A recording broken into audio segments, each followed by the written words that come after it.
My name is Ashley Winters, 65 years old, and I built an aviation company from scratch after my husband Robert died. My son Jeffrey used to be my world, but everything changed when he married Sandra 3 years ago. Last month, I discovered they were planning a family trip to Hawaii without me. Jeffrey looked me straight in the eyes and said, "Mom, this trip is for family only." Little did he know the airline they booked belongs to me. If you're watching this video, let me know where you're tuning in from. Hit that like button and subscribe if you want to find out what happened when my son saw me board that plane. I grew up in Boston during the 60s, in a modest neighborhood where everyone knew each other. My parents worked tirelessly to provide for our family. Dad spent 30 years at the local factory, coming home with calloused hands, but never complaining. Mom cleaned houses for wealthy families, often taking me along during summer breaks. They taught me the value of hard work and dignity lessons that would prove invaluable later in life. I met Robert during my sophomore year of college.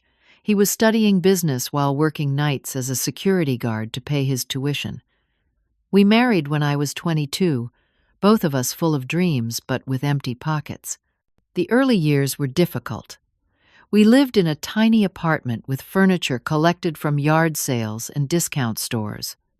Some months we had to choose between paying the electric bill or buying groceries, but we were happy supporting each other through every challenge.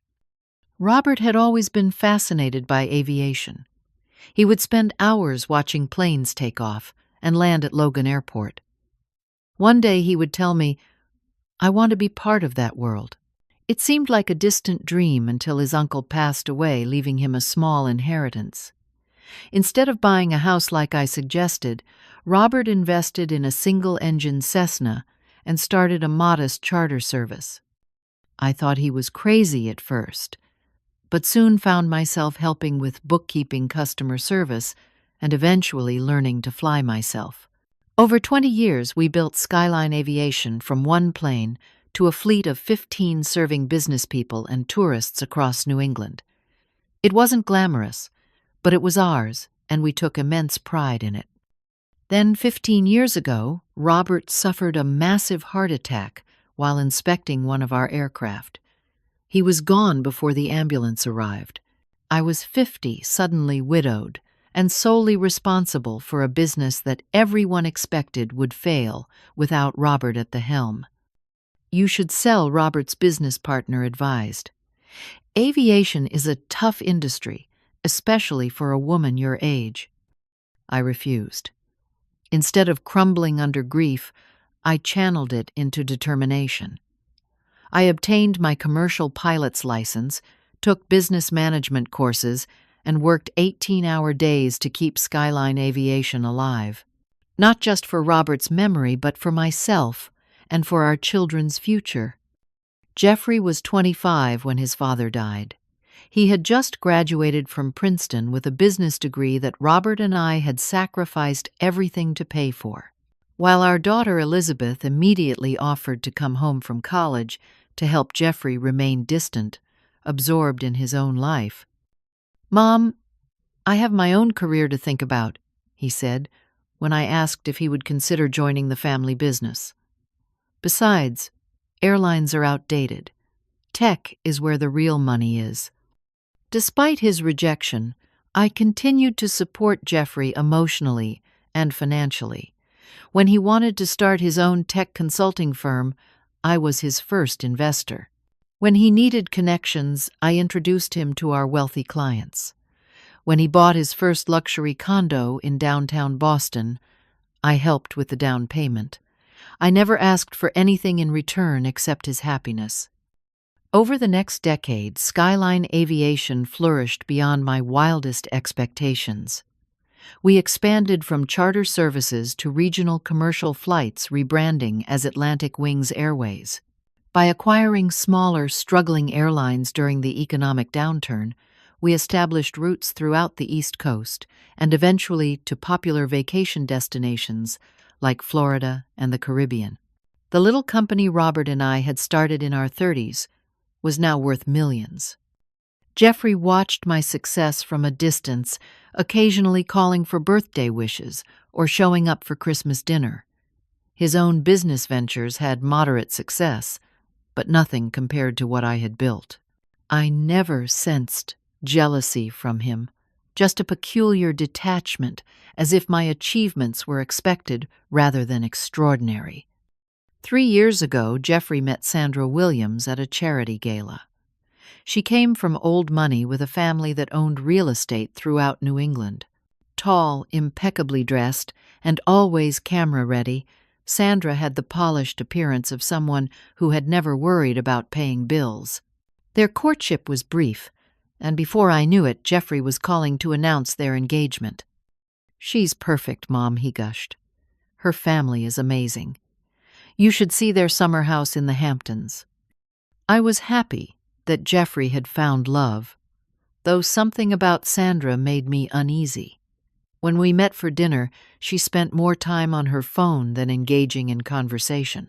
She asked detailed questions about my business, but showed no interest in my personal life or background. Their wedding was an extravagant affair at Sandra's family estate. 500 guests, celebrity performers, and coverage in society magazines. I felt out of place despite being the mother of the groom. Sandra's parents, Gregory and Vivian, barely acknowledged me during the rehearsal dinner. "You run an airline," Vivian had asked with raised eyebrows. "How unique for a woman of your generation." The subtle condescension in her tone was unmistakable. Throughout the wedding weekend, Sandra's family treated me like an amusing curiosity, rather than an accomplished businesswoman or even the mother of the groom. Jeffrey seemed oblivious to their behavior, too enchanted by his new family connection to notice how they dismissed his own mother. After the honeymoon, I noticed Jeffrey's calls becoming less frequent. Invitations to dinner were often canceled last minute. When we did meet, Sandra would inevitably receive an emergency call requiring them to leave early.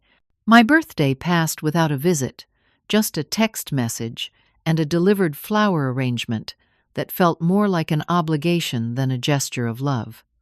"They're just busy establishing their lives together," my friend Marion suggested when I confided my concerns. "New marriages take adjustment." But as months turned into years, the distance only grew.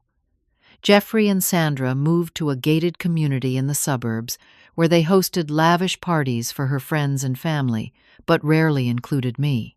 When my grandson Tommy was born, I wasn't called until 2 days after the delivery. When I arrived at the hospital with gifts, Sandra's mother was already installed in the visitor's chair, beside the bed cooing over her grandson. "Oh, Ashley," she said without getting up. "Sandra's very tired. Perhaps you could come back tomorrow." I left my gifts and departed, swallowing the hurt. That pattern continued as Tommy grew, and especially after their daughter Lily was born a year later. I was permitted carefully scheduled visits that always seemed to end abruptly when Sandra's parents arrived. In stark contrast, my daughter Elizabeth remained deeply connected to me despite living in London with her husband Pierre. She called weekly, visited twice a year, and constantly invited me to England. Her children knew me well through video calls and summer visits. Elizabeth had watched Jeffrey's behavior with growing concern. "He's changed so much since meeting Sandra," she observed during her last visit. "It's like he's embarrassed by where he came from by us." I defended Jeffrey, making excuses for his absence and emotional distance. He was busy. He was stressed. He was still finding his way as a father. Deep down, though, I knew Elizabeth was right. My son had chosen a different path, one that seemed to have less and less room for his mother. The discovery came on an ordinary Tuesday morning in April. I was scrolling through my social media feed, coffee in hand, when I noticed a post from Jeffrey's cousin Michael. It showed a Hawaiian beach sunset, with the caption, "Can't wait for the big family trip to Maui next month. Going to be epic." I paused, confused. What family trip? This was the first I'd heard of any plans to visit Hawaii. I continued scrolling and found more posts from Jeffrey's aunts and uncles, all mentioning the upcoming vacation. Some were discussing hotel arrangements, others debating which island excursions to book. All of them seemed to know about a major family event that I, Jeffrey's mother, knew nothing about. A hollow feeling formed in my stomach. I set down my coffee and dialed Jeffrey's number. After 4 rings, he answered, his voice guarded. "Mom, is everything okay? I'm about to head into a meeting." "I just saw Michael's post about a family trip to Hawaii," I said, trying to keep my voice casual. "It sounds wonderful." A long pause followed. "Oh, that. Yeah, we've been thinking about putting something together. Nothing's finalized yet." The hesitation in his voice told me everything. This wasn't a new idea or a tentative plan. This was a fully organized vacation that I had been deliberately excluded from. "Really? Because it seems like everyone else has the details already." "Michael's talking about which beach tours to book." "Mom, I really can't talk right now. We're still figuring out logistics and... Look, I'll call you later this week, okay? I really need to go." Before I could respond, he had ended the call. I sat there staring at my phone, the rejection washing over me in waves. Not only had I not been invited, but Jeffrey couldn't even be honest about it. That afternoon I drove to Jeffrey's house, unannounced, something I rarely did out of respect for their privacy. When Sandra opened the door, her surprise quickly morphed into annoyance. "Ashley, we weren't expecting you." She didn't step aside to invite me in.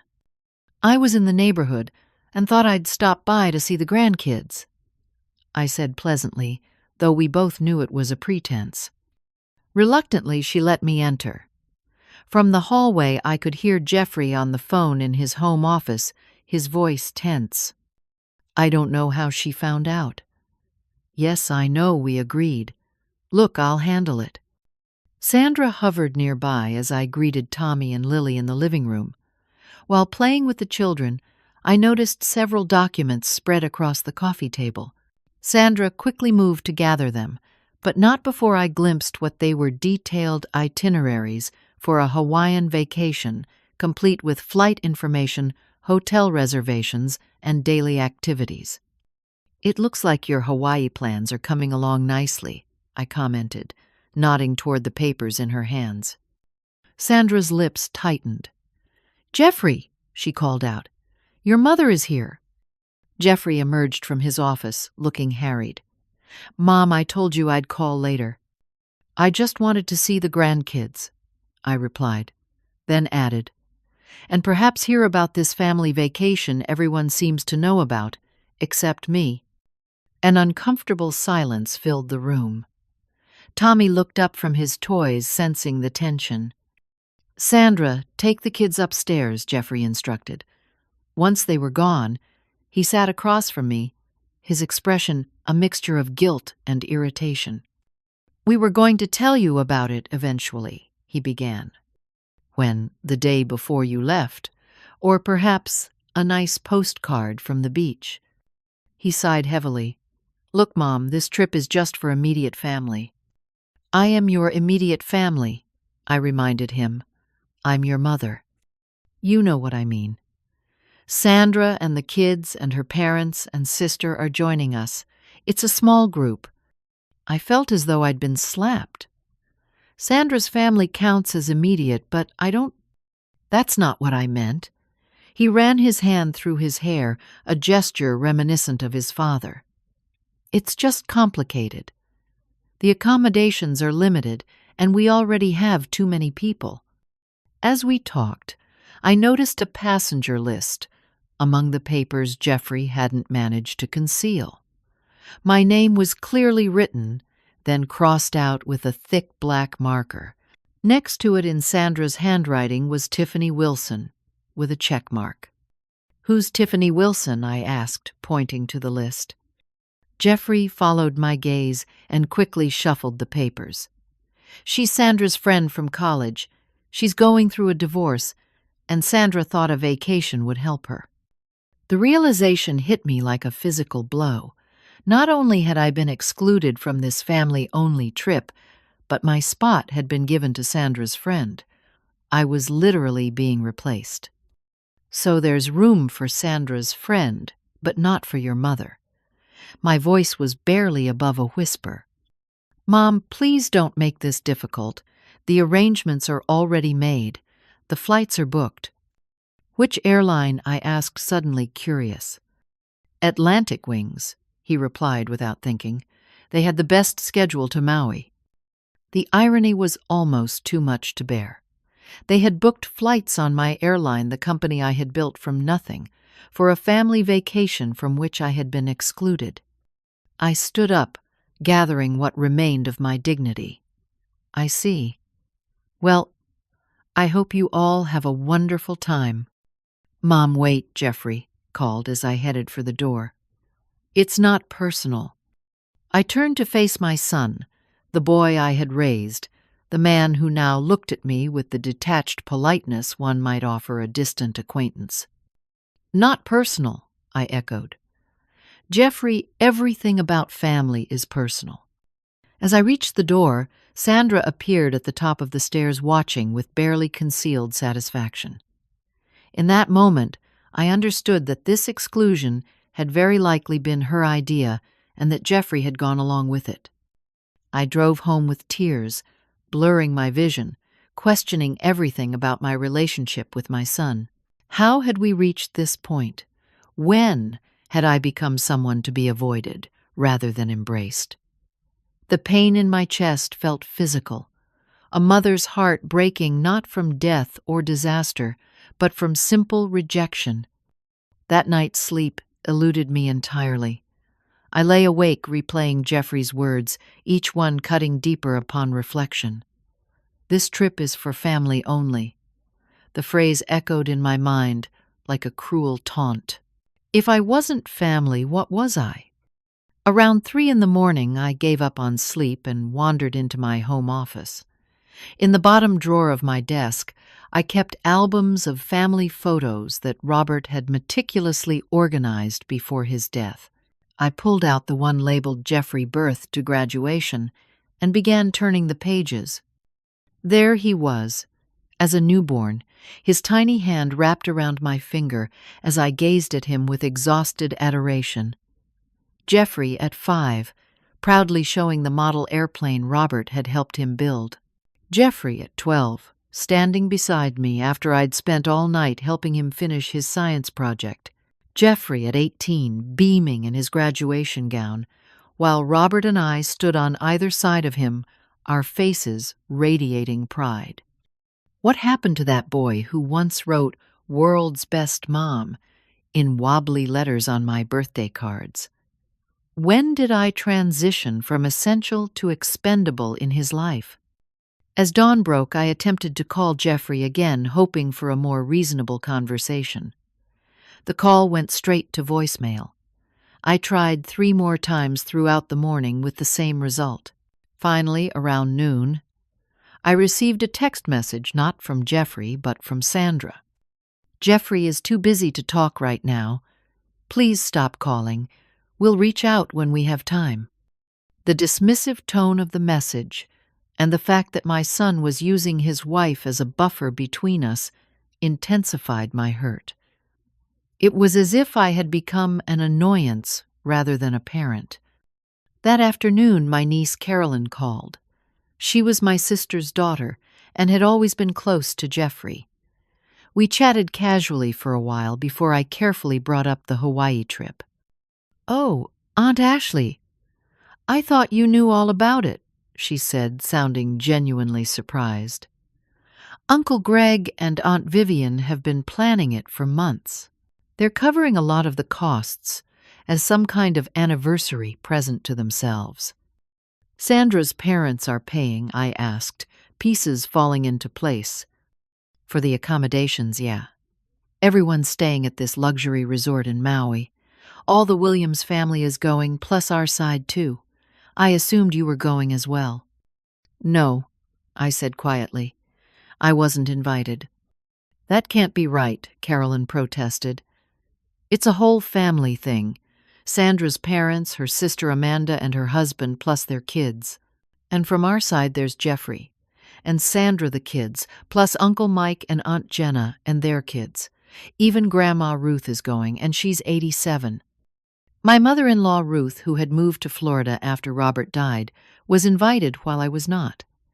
The knowledge settled like a stone in my stomach. Jeffrey said it was just for immediate family, I explained, hearing how hollow the excuse sounded when spoken aloud. That's not right, Aunt Ashley. Carolyn's voice was soft with sympathy. I'm so sorry. After hanging up, my sadness began to transform into something else. Anger. Not a hot, impulsive rage, but a slow-burning indignation that had been building for years. I had allowed Jeffrey and Sandra to dictate the terms of our relationship out of fear of losing them completely. I had accepted canceled plans and last-minute changes. I had tolerated being treated as an obligation rather than a beloved mother. And now this final indignity of being explicitly excluded from a family gathering while everyone else was welcomed. 2 days later, I encountered Sandra unexpectedly at Northbrook Mall. I was leaving the bookstore when I spotted her and a friend sitting at a cafe table. They hadn't seen me, and I was about to approach when I heard my name mentioned. Ashley is just so clingy, Sandra was saying, stirring her latte. She calls constantly, always wanting to visit. Jeffrey feels smothered, but doesn't know how to tell her to back off. That must be hard, her friend replied. My mother-in-law is the same way, so desperate for attention. Exactly, Sandra leaned forward. That's why we had to exclude her from the Hawaii trip. We need family time without her hovering and making everything about her. Jeffrey finally agreed it was for the best. The casual cruelty of her words stopped me in my tracks. I had called Jeffrey twice in the past month before discovering the trip. I had visited their home exactly 3 times since Christmas, always with advance notice. The woman Sandra was describing a desperate, clingy burden bore no resemblance to the respectful distance I had maintained out of consideration for their privacy. I turned and walked away before they could spot me, my hands shaking with suppressed emotion. The deliberate lies Sandra was spreading about me added a new dimension to the pain. Not only was I being excluded, but I was being vilified to justify that exclusion. When I arrived home that evening, an email notification appeared on my phone. It was an automated message from Atlantic Wings Airways confirming a group booking for the Williamses' party to Maui, departing in 2 weeks. As CEO, I received courtesy notices for large group bookings, though I rarely paid attention to them. I opened the email and scrolled through the passenger manifest. There they all were, Jeffrey and Sandra. Their children, Tommy and Lily. Sandra's parents, Gregory and Vivian Williams. Her sister Amanda and brother-in-law Patrick with their children. Jeffrey's aunt and uncle from his father's side, my mother-in-law Ruth, and Sandra's friend Tiffany Wilson. 16 passengers total flying first class on my airline to a luxury vacation from which only I had been excluded. The sheer audacity of it left me breathless. They were using the fruits of my labor, the airline I had built with my own hands, while deliberately shutting me out of their lives. That night alone in the house that suddenly felt too large and too empty, I finally allowed myself to break down. I sobbed until my throat was raw and my eyes swollen, releasing years of accumulated hurt. I cried for the relationship I'd lost with my son, for the grandchildren who were being taught to view me as peripheral, and for Robert, who would have been heartbroken to see what had become of our family. By morning my tears had dried, leaving behind a hollow emptiness that ached worse than the sharpest pain. I moved through my day like a ghost, unable to focus on work calls or emails. The weight of rejection had become almost physical, bending my shoulders and slowing my steps. "I've lost him," I whispered to Robert's photograph on my bedside table. "I've lost our son, and I don't know how to get him back."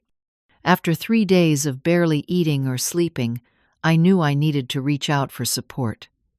Elizabeth had always been my emotional anchor, even from across an ocean. Despite the time difference, I called her in London. "Mom." Her voice was immediately concerned. "It's the middle of the night there. What's wrong?" The sound of my daughter's love and worry broke through my numbness. I told her everything about the Hawaii trip, Sandra's manipulations, and Jeffrey's betrayal. Elizabeth listened without interrupting, though I could hear her sharp intake of breath at certain points. "That absolute jerk," she said when I finished. "Both of them. I'm booking a flight home right now. I'll give Jeffrey a piece of my mind in person." "No, sweetheart," I said quickly. "Don't do that. It would only make things worse." "How could it possibly be worse? They're treating you like you don't matter, like you aren't part of the family. After everything you've done for Jeffrey." Elizabeth's indignation on my behalf was both comforting and painful. It highlighted the stark contrast between my 2 children's attitudes toward me. "I need to handle this myself," I told her. "But thank you for listening. I just needed someone to know how much this hurts." Mom Elizabeth's voice softened. "You deserve better than this. You know that, right?" Did I know that? After months of being subtly pushed aside, I had begun to internalize the idea that perhaps I was the problem. Maybe I was too needy, too intrusive, too much of a burden on my son's new life. "I don't know what I did wrong," I admitted. "I've tried to give them space to respect their boundaries. I never drop by unannounced except that one time. I don't call too often. I always ask before buying things for the kids." "You haven't done anything wrong," Elizabeth said firmly. "This is about Sandra and her issues, and Jeffrey being too weak to stand up to her. It's not about you." After we hung up, I sat on my back porch watching the sunrise, replaying our conversation. Elizabeth was right about one thing. I had done nothing to deserve this treatment. I had been a supportive mother, a loving grandmother, and a respectful mother-in-law. If Jeffrey and Sandra couldn't see that, perhaps the problem lay with them, not me. Later that morning, my friend Marion came over with coffee and pastries. Unlike my other friends who offered platitudes like, "He'll come around," or "Just give them time," Marion spoke bluntly. "You've been a doormat, Ashley," she said, pushing a cinnamon roll toward me. "For 3 years you've let them dictate when and how you can be part of your son's life. You've accepted crumbs and called it a feast." Her words stung, but I couldn't deny their truth. "What should I have done differently?" I asked. "Set boundaries. Made it clear that while you respect their marriage, you expect basic respect in return. Instead, you've been so afraid of losing Jeffrey completely that you've allowed them to treat you like an unwelcome guest in their lives."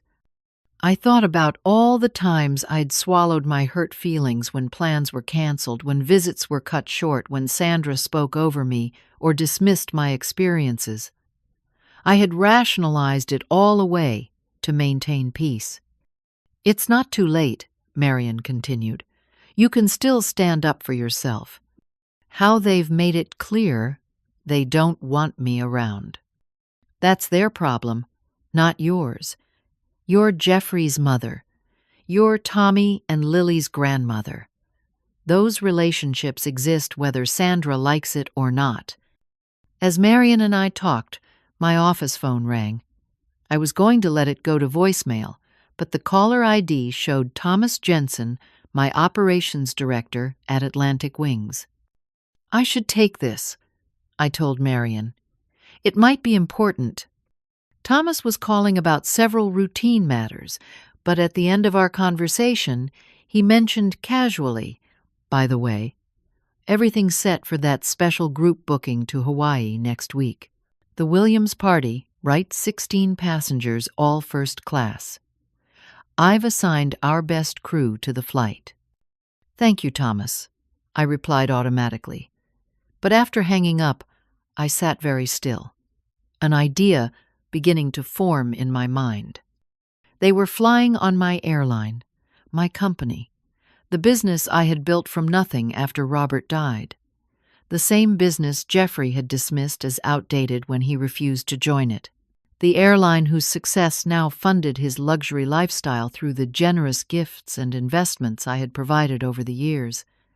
My first thought was petty. I could cancel their booking. As CEO, I had that power. I could cite overbooking or mechanical issues. I could make them scramble to find alternative flights during the busy season. But that wasn't who I was. Revenge might feel satisfying momentarily, but it wouldn't heal the real wounds or address the underlying issues in our relationship. No, I needed a more dignified approach. One that would allow me to reclaim my self-respect while also giving Jeffrey a chance to recognize how deeply he had hurt me. I picked up my phone and called Thomas back. "I'd like to make some special arrangements for flight AW302 to Maui next week," I told him, "and I'll need to add one more passenger to the manifest." Over the next few days, I met with several members of my flight staff to coordinate my plan. Captain James Reynolds, who had been with the company since Robert's time, was particularly supportive. "It would be an honor, Mrs. Winters," he said, when I explained what I wanted to do. "That son of yours needs a wake-up call." The lead flight attendant, Sofia Rodriguez, offered additional suggestions to make the moment more impactful. "Trust me," she said with a wink, "they won't forget this." As the departure date approached, I vacillated between determination and doubt. Was I being childish? Would this public confrontation only drive Jeffrey further away? Should I simply accept my exclusion and focus on the relationship with my daughter instead? I called Elizabeth again to share my plan and ask her opinion. "Do it," she said without hesitation. "Even if it doesn't change anything between you and Jeffrey, you'll regret it if you don't stand up for yourself. You've spent 3 years walking on eggshells around them. It's time they realized you won't be treated this way anymore." The night before the flight, I laid out my clothing with the same care I would for an important business meeting.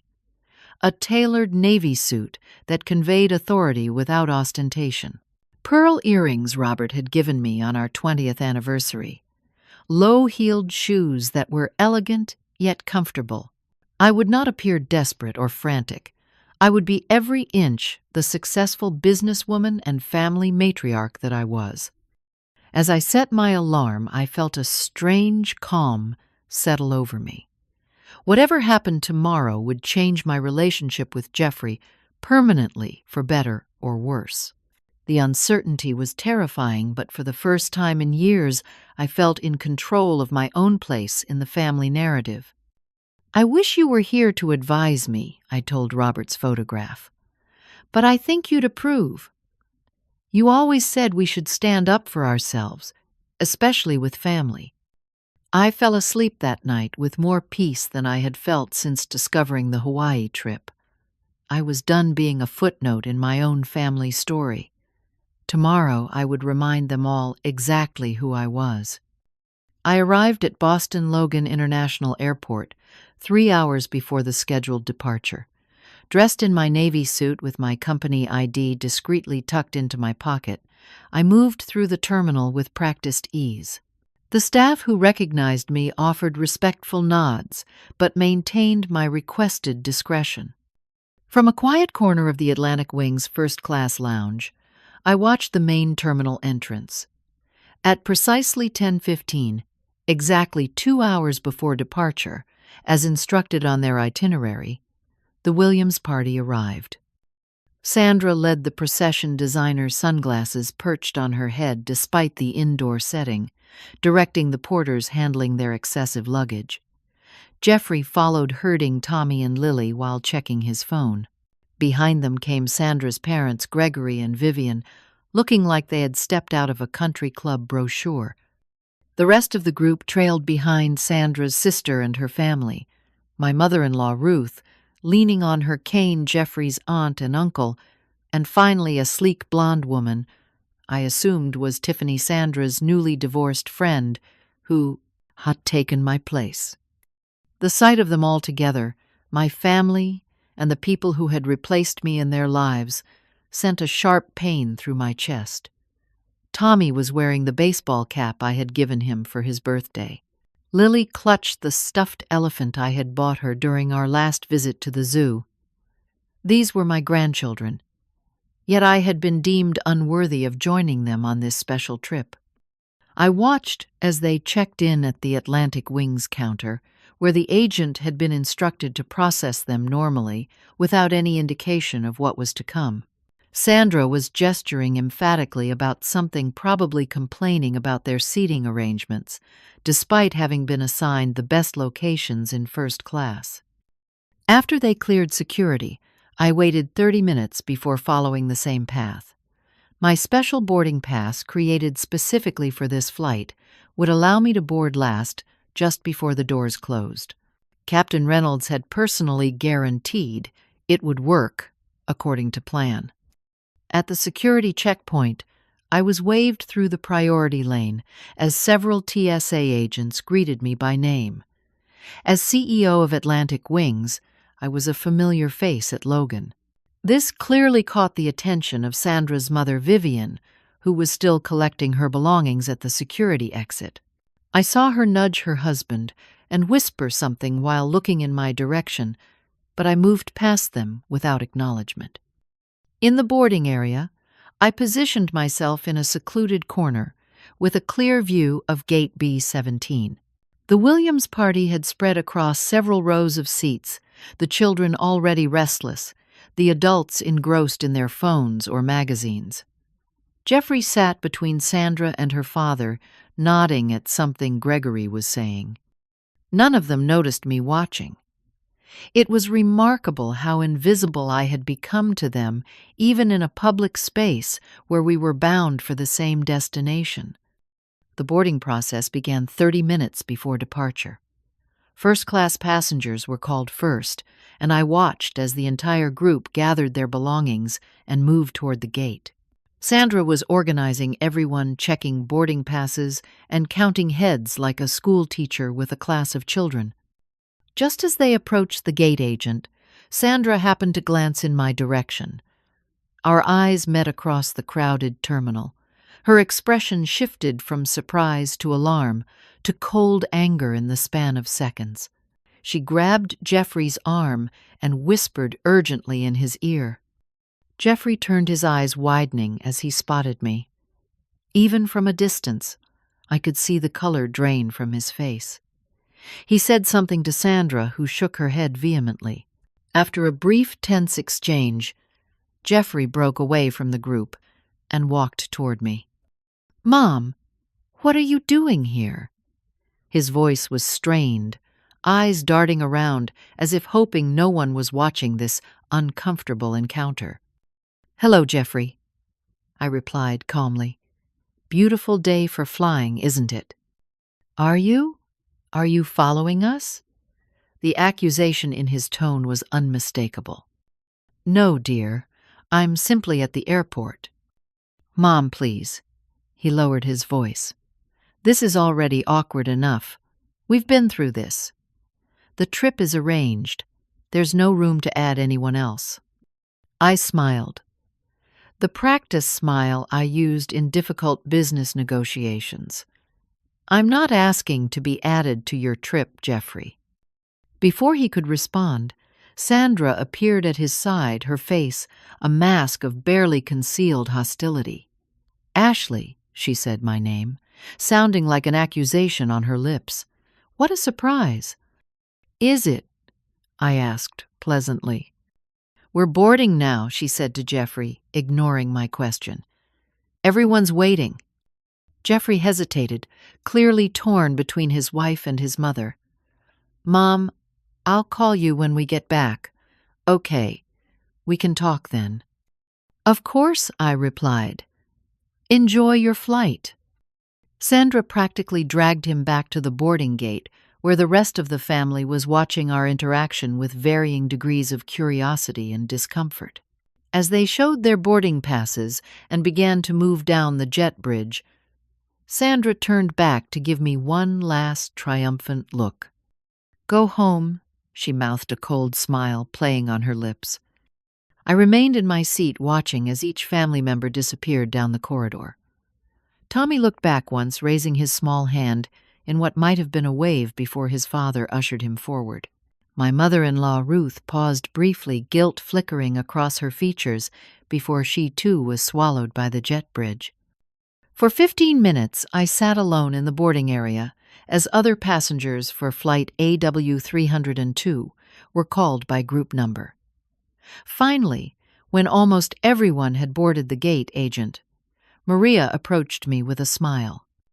"Mrs. Winters, we're ready for you now." I gathered my carry-on bag and walked to the gate. Maria scanned my special boarding pass with a knowing look.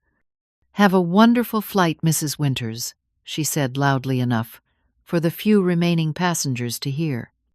The walk down the jet bridge felt longer than usual, each step bringing me closer to a confrontation 3 years in the making.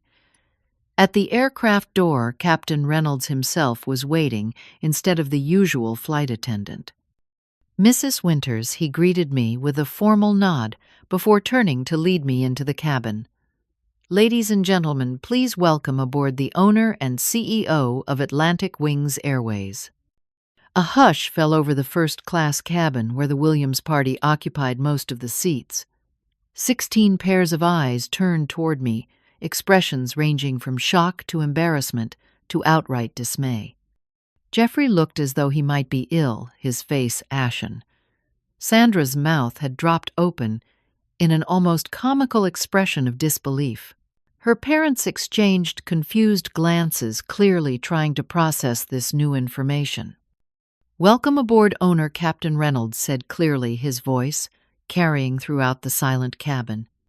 I couldn't help but laugh at the perfect execution of our plan and the absolutely priceless expressions on their faces. 3 years of suppressed emotions released in that single genuine laugh. "Thank you, Captain Reynolds," I replied, matching his formal tone. "It's a pleasure to be here." The stunned silence in the first-class cabin lingered as Sophia, the lead flight attendant, escorted me to my seat, a specially reserved spot in the first row that offered both comfort and a clear view of my family's section. "Can I get you anything, Mrs. Winters?" Sophia asked loudly. "Perhaps some champagne before takeoff?" "That would be lovely, thank you," I replied, settling into my seat with deliberate calm. From the corner of my eye, I could see Jeffrey and Sandra engaged in a heated, whispered argument. Sandra's face was flushed with anger, while Jeffrey kept glancing in my direction with a mixture of confusion and growing realization. The other family members were either staring openly or studiously avoiding eye contact, unsure how to react to this unexpected development. As Sophia returned with my champagne, Captain Reynolds made an announcement over the intercom. "Ladies and gentlemen, on behalf of Atlantic Wings Airways, I'd like to extend a special welcome to our founder and CEO, Ashley Winters, who is joining us on today's flight to Maui. It's an honor to have you with us, Mrs. Winters."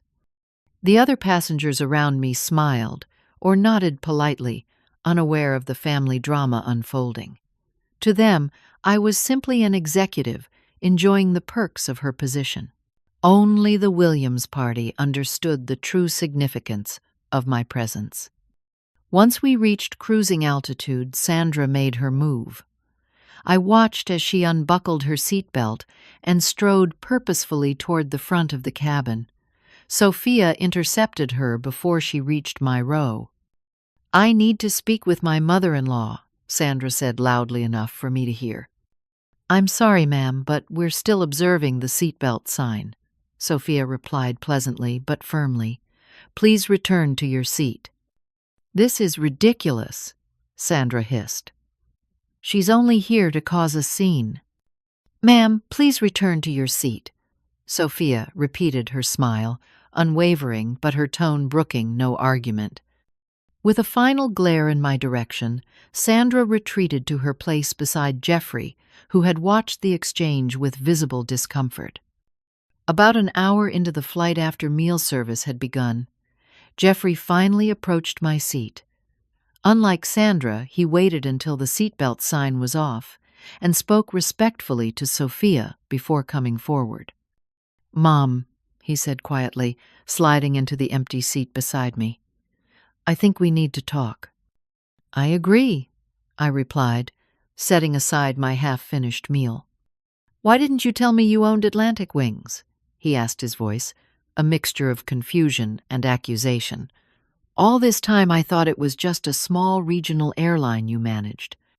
The question was so unexpected, so completely missing the point that I almost laughed again. "Jeffrey, I've been building this company for 15 years, ever since your father died. I've mentioned our expansion, our new routes, our fleet acquisitions. I've invited you to company events. I sent you our annual reports. But you never said you were the CEO, the owner. You never asked," I replied simply. "You never showed any interest in what I was doing. When I tried to talk about the business, you changed the subject or found reasons to end the call." He had the grace to look embarrassed. I just assumed Dad's partners took over most of it. Like they wanted to. Like they expected me to fail. I shook my head. "No, Jeffrey. After your father died, I built this airline into what it is today, by myself, with no help from anyone who should have supported me." The implied criticism wasn't lost on him. He stared down at his hands. "That's not fair, Mom. I had my own life, my own career to build." "Yes, you did. And I supported you every step of the way, didn't I? Financially, emotionally, in every way a mother could." "That's different." "Is it?" I asked. "Or is it just that my success makes you uncomfortable because it doesn't fit the narrative Sandra and her family have created about me?" Jeffrey's head snapped up. "What are you talking about?" "I heard Sandra at the mall telling her friend how clingy and desperate I am, how I call constantly and show up uninvited. We both know that's not true." "She was just venting," he said weakly. "She doesn't really think that. She believes it enough to exclude me from a family vacation while including her divorced friend in my place." He winced at the direct reference to Tiffany. That was Sandra's idea. Her friend is going through a tough time and needed to get away. And I wasn't going through a tough time being systematically pushed out of my son's life, being treated like an inconvenience rather than a mother. My voice remained low, but I could feel years of hurt and frustration flowing into my words. It wasn't like that Jeffrey protested, but there was uncertainty in his eyes. "It was exactly like that," I countered. "For 3 years I've watched you pull away. I've made excuses for missed calls, canceled visits, and cold shoulders. I've told myself you were busy, that your new family needed your attention. But the truth is, you chose to exclude me. You chose to let Sandra and her family dictate the terms of our relationship. You don't understand how complicated it is," he said, running his hand through his hair, the same way his father used to do when frustrated. "Sandra's family has expectations, traditions. And what about our family, Jeffrey? What about the traditions your father and I created? What about the expectations I had that my son would treat me with basic respect and consideration?" Before he could respond, Sandra appeared beside our seats, having apparently decided she had given us enough time alone. "Everything okay here?" she asked, with fake pleasantness, her eyes cold as they fixed on me. "We're having a private conversation," Sandra Jeffrey said, surprising me with his firmness. "Well, the children are asking for you," she replied clearly, not used to being dismissed. "And I think we should discuss how Ashley managed to get on this flight. I specifically checked the passenger manifest myself. As CEO, I can add myself to any flight," I explained calmly. "And it's Mrs. Winters to you, Sandra. We clearly aren't on familiar terms anymore." Sandra's face flushed. This is exactly the kind of dramatic behavior that made us decide not to include you in the trip. You've turned a simple family vacation into a scene from a soap opera. Jeffrey looked uncomfortable, but didn't contradict his wife. His silence spoke volumes. "A simple family vacation that included every member of the family except me," I pointed out. "And as for drama, I'm simply a passenger on a flight to Hawaii. The only scene being created is the one you're making right now." Several nearby passengers were watching our exchange with undisguised interest. Sandra noticed their attention and forced a smile. "We should continue this discussion in private," she said, through clenched teeth. "I agree," I replied. "Perhaps when we reach the resort. I believe I have a reservation at the same property." The color drained from Sandra's face. "You're staying at the Grand Wailea." "Of course. As a frequent business traveler to Hawaii, I have a standing arrangement with them. I believe they call it the owner's suite." This was stretching the truth a bit. I did have a relationship with the resort through corporate retreats we had hosted there, but I had booked the suite specifically for this occasion. The effect on Sandra, however, was worth the exaggeration. "Jeffrey," a word she hissed, pulling him from his seat. As they retreated to their own section, I could see the animated discussion taking place with Sandra gesturing emphatically, while Jeffrey repeatedly ran his hand through his hair. Around them, the rest of the family pretended not to watch, while obviously hanging on every word. The remainder of the flight passed in tense silence. The Williams party kept to themselves, occasionally casting glances in my direction, but making no further attempts to approach. Even my grandchildren, who would normally have been excited to see me, were kept firmly in their seats by Sandra's watchful eye.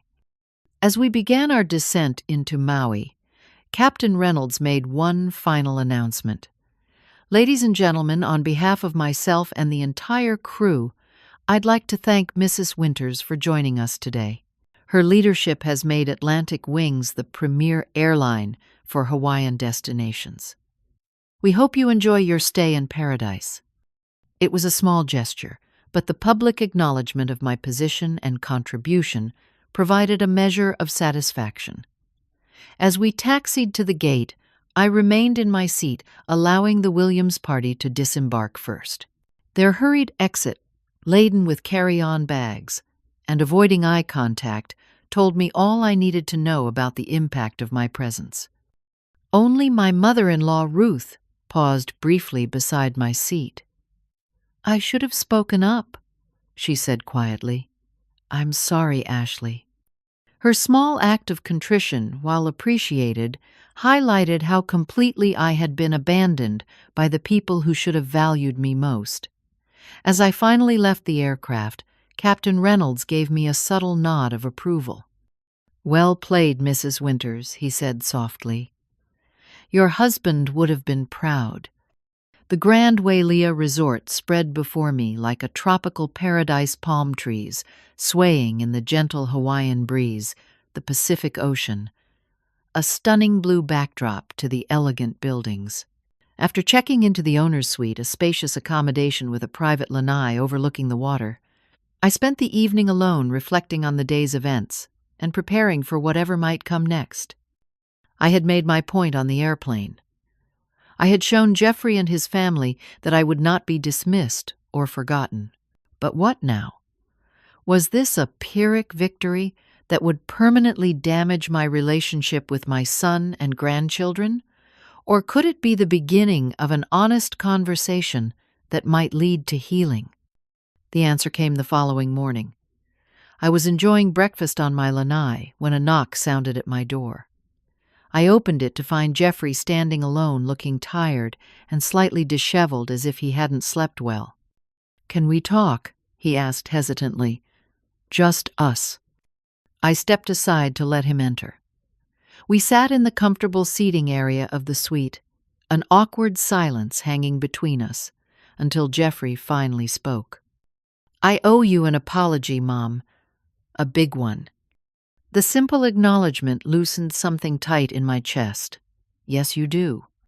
I've been thinking about everything you said on the plane, and you're right. I've let you be pushed out of my life, out of the kids' lives.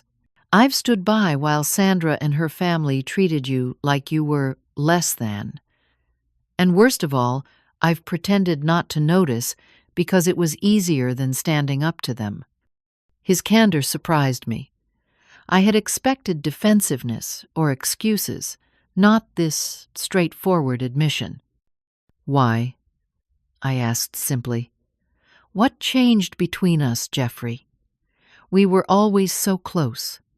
He sighed deeply. "It wasn't one thing. When I met Sandra, her family seemed so perfect, so polished. Gregory is this successful real estate mogul who plays golf with senators. Vivian is on the board of 3 major charities. They have this whole world that seems so much more sophisticated than what I came from. And what you came from was something to be ashamed of." I couldn't keep the hurt from my voice. "No, not ashamed exactly, but I wanted to fit in with them. I wanted their approval. And Sandra made it clear from the beginning that her family comes first always. So you chose her family over your own." I told myself it wasn't a choice, that I could have both. But every time there was a conflict, I chose their side. Every time Sandra complained about you, I went along with it instead of defending you. "Like with this trip," I said. He nodded, unable to meet my eyes. "The Hawaii trip was Gregory and Vivian's idea. They wanted a big family vacation to celebrate their 35th anniversary. When Sandra suggested not including you, I should have put my foot down immediately. Instead, I convinced myself it would be too complicated, that you wouldn't enjoy being around them anyway." "That wasn't your decision to make," I pointed out. "You should have given me the choice." "I know that now."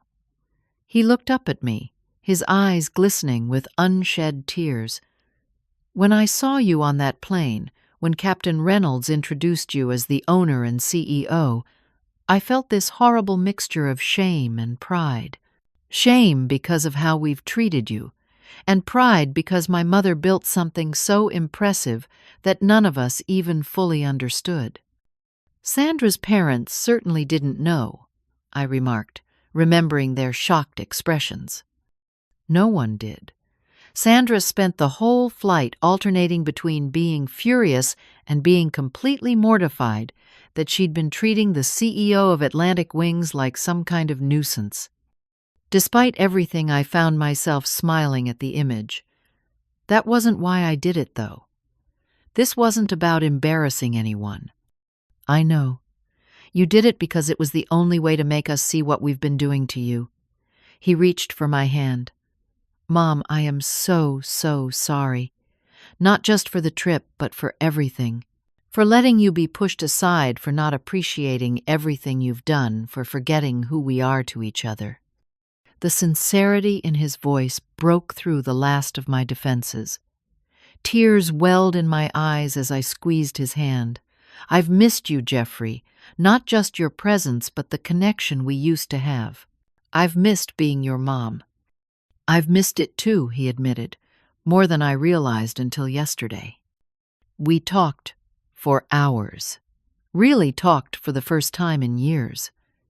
Jeffrey shared how Sandra's controlling nature had gradually isolated him from not just me, but many of his old friends and interests. He acknowledged that while he loved his wife, their relationship had developed unhealthy patterns that he had been too conflict-averse to address.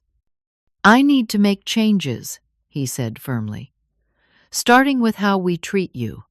You're my mother and the kid's grandmother, and that relationship needs to be protected regardless of Sandra's feelings." "And what about Sandra?" I asked. "I don't want to come between you." "Sandra will need to adjust," he replied with new determination. "I love her, but I won't let her dictate who is allowed in our family circle anymore. That isn't just unfair to you. It's unfair to Tommy and Lily, who deserve to know their grandmother." As if on cue, a second knock came at the door. Jeffrey opened it to reveal Tommy and Lily bouncing with excitement. "Grandma," Tommy shouted, running to hug me. "Dad said you're here too. Are you coming to the beach with us?" "Can we build sand castles?" Lily added, her small hand slipping trustingly into mine. Over their heads, I saw Sandra standing in the doorway, her expression carefully neutral. She didn't join us, but she hadn't prevented the children from coming either. It was a small concession, but perhaps a start. The remainder of the vacation became an unexpected turning point in our family dynamics. I spent mornings with Tommy and Lily building elaborate sand castles and collecting seashells.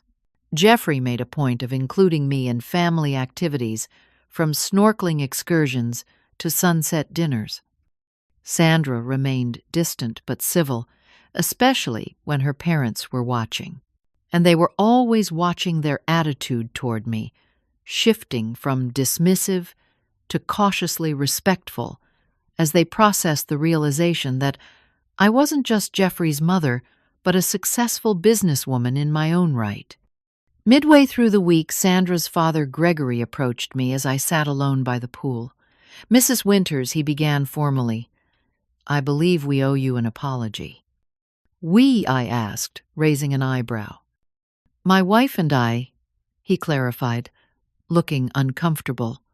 "And Sandra as well, though she's still processing things. We may have been too quick to make assumptions about you without taking the time to really know you."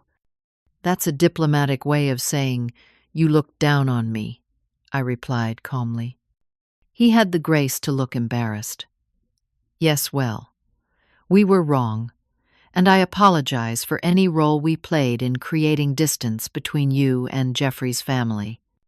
It wasn't a profound mea culpa, but from a man like Gregory Williams, it represented a significant shift. Later that evening, at a family dinner that included everyone, even me, Vivian, made a point of seating me next to her, asking questions about my business, and actually listening to the answers. The most significant moment came during our final night in Hawaii. Jeffrey and I were walking along the beach after dinner, the moon casting a silver path across the water. "I want to make things right," he said suddenly. "I want us to be a real family again."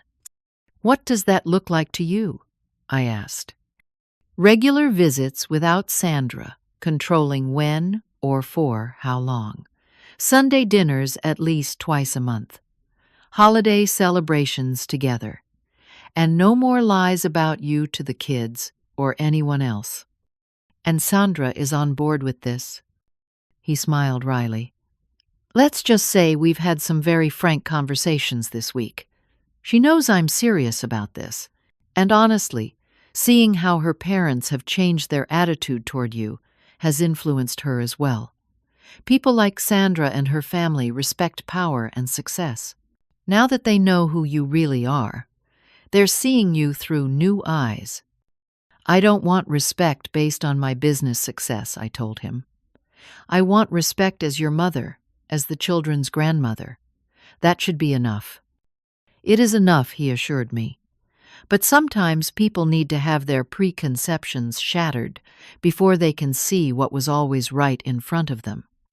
When we returned to Boston, the promised changes began immediately. Jeffrey called regularly, not out of obligation, but genuine desire to connect. Tommy and Lily spent weekends with me, filling my once quiet home with laughter and energy. Sandra, while never warm, maintained a respectful distance that allowed Jeffrey and me to rebuild our relationship without her interference. 6 months after Hawaii, Elizabeth visited from London. She and Jeffrey spent an evening together healing old wounds and reconnecting as siblings. Watching my 2 children laughing together in my living room, I felt a profound sense of gratitude for the painful but necessary confrontation that had led us here. "You know what the hardest part was," I confided to Elizabeth later. "For years I thought I was the problem. I believed there must be something wrong with me, something that made me unworthy of being included in my own family's life."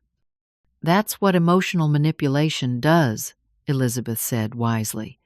"It makes you doubt yourself, question your own worth.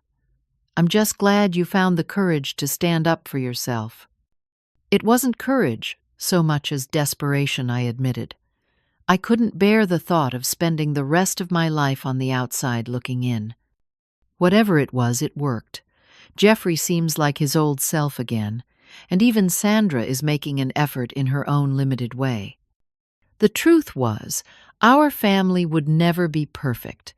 Sandra and I had established a truce rather than a warm relationship. Her parents were cordial, but not close. But the painful exclusion had ended, replaced by a new understanding based on mutual respect and clear boundaries. As for me, I had learned something valuable through this ordeal. Family relationships require not just love, but honesty and sometimes confrontation. By allowing Jeffrey and Sandra to dictate the terms of our relationship for so long, I had enabled their behavior. By finally standing up for myself, I had forced everyone, including me, to acknowledge the painful truth and begin healing. The experience had changed me in other ways, too. I was more assertive in all my relationships, more willing to express my needs and feelings directly. I no longer feared conflict as something to be avoided at all costs. Most importantly, I had reclaimed my sense of self-worth, my certainty that I deserved to be treated with dignity and respect by everyone, especially those closest to me. The journey from rejection to reconciliation had been painful but necessary. By refusing to accept being erased from my own family narrative, I had written a new chapter for all of us, one based on truth rather than convenience or appearances. In the end, that small moment of triumph on the airplane, when Captain Reynolds said, "Welcome aboard, owner," had been about much more than embarrassing my son or asserting my professional status. It had been about reclaiming my place in the world and in my family on my own terms. If you've ever felt pushed aside or taken for granted by someone you love, remember that standing up for yourself isn't selfish. It's necessary not just for your own well-being, but for the health of the relationship itself. Sometimes the greatest act of love is having the courage to say, "This isn't right, and it needs to change." Have you ever had to stand up to family members who were treating you unfairly? Share your experiences in the comments below. And if this story resonated with you, please like, subscribe, and share it with someone who might need to hear it. Thank you for listening to my story, and remember, it's never too late to reclaim your place at the table.